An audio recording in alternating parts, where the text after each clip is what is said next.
The father of 3 children who perished in a shack fire along with 2 others in the Itireleng informal settlement near Laudium in Pretoria says he feels guilty. Johannes Maswanganyi says that the children were just visiting and cannot believe how they died. The 5 children aged between 1 and 7 burned to death in the early hours of Sunday morning. It's alleged that the mothers of who are siblings left them on their own and went out drinking at a nearby shebeen. The mothers who are believed to be sisters have since been arrested.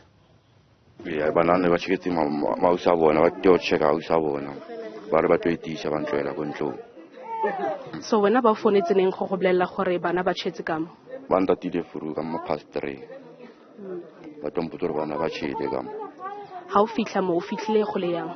If you live an avance of a shadem. The Savai to the Vaga of Zola Sholwana is at Itireleng informal settlement. Zola, what's happening there at this hour?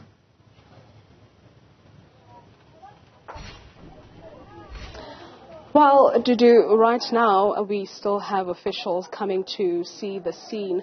You might remember that earlier on the MEC was here to basically speak to the family and get to see what happened. And, you know, a lot of issues were raised, the issue of izinyoga and also informal settlements, because you remember that this is not the first time an incident of the sort happens in informal settlements. There's been so many cases that are being reported where innocent lives are lost in shack fires.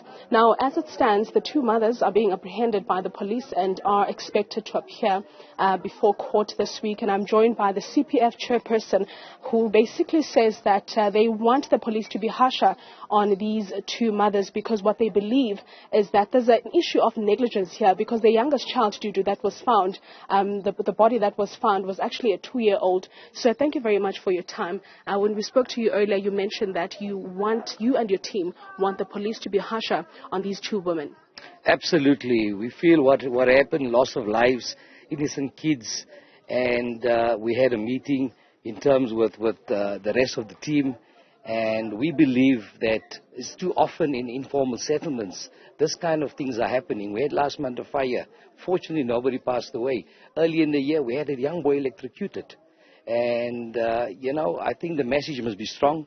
We cannot allow people to have a good time and believe we need to go out for a night of partying and lock the kids up unattended. The community needs to take responsibility. Parents need to take responsibility. Leave the kids under supervision, but not leave them unattended. And we could have avoided a tragedy like this from occurring. Truly heartbreaking. Now, take us through the reaction of the community when your team arrived on the scene. My team arrived Sunday morning. They were the first to arrive on the scene. The community firstly was mixed emotions. There was anger. There was sadness.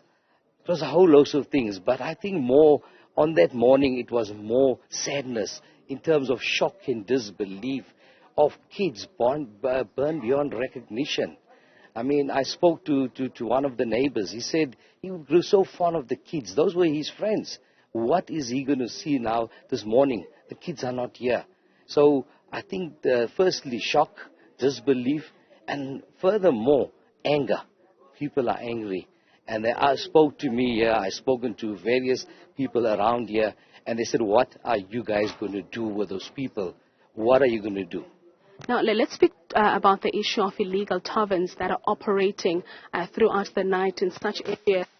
They're also obviously contributing to the crime that's been happening in the area. Now, as law enforcement agencies, how are you planning on dealing with such, to avoid such tragedies?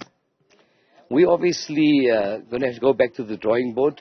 As you can see, it's very difficult for the vans to get in here.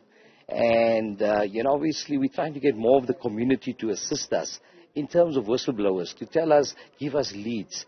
But after this incident, I believe we should step up again. SAPS, Laudium SAPS, in conjunction with the CPF, we're obviously going to put up a plan in place in terms of trying to shut down those illegal shebeens. Now, if you have interacted with the mothers that have been apprehended by the police, how are they? How have they reacted to this tragedy? I think, take it for yourself or myself. I mean, kids, I think they are devastated. Where they are now at the station, we checked it to them. They are truly devastated. The regret the remorsefulness. And I believe, obviously, you know, they will receive the necessary counseling, but they are devastated. Words cannot describe the emotions. I think even we're talking about how far we're going to take this stuff to get them prosecuted. I think the prosecution is itself the guilt they're going to have to live with. Thank you very much for your time. So now, speaking about regret, Judu, we spoke to the father of the 3 children, saying that he even regrets allowing his children to come and visit their aunt here because they weren't supposed to be here. He didn't know that the mother was going to step out and go to the nearest tavern, leaving the children unattended. Now, as it stands, the parents, rather the grandmother of the child, is really remorseful, and that's what you're getting really from family members. And also neighbors are actually quite angry, saying that these things are actually happening quite a lot in such communities. And now it's time for the government to really intervene because innocent lives are being lost due to these fires. Back to you in studio. Thank you very much, Zola. Sholwana, for that update.